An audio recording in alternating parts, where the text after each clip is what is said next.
Today, I'm with Larry Shushansky. He's a therapist and has been for many decades, who is pioneering his own work in a book called Independent Enough. Larry shares with his readers, and he'll share with us today, his own story of struggle with addiction and battling the chronic disease hepatitis C for years.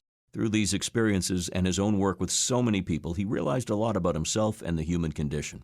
Can't wait to find out more. So Larry Shushansky, author of Independent Enough, let's go on Mic.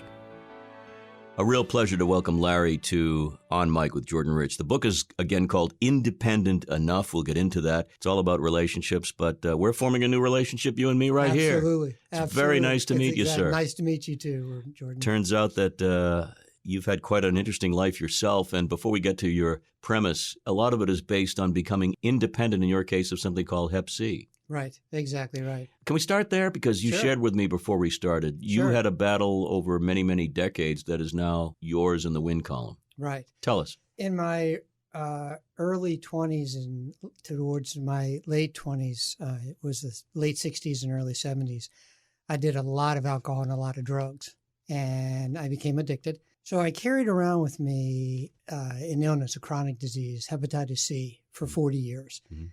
I got it back from my old drug days when I was in college.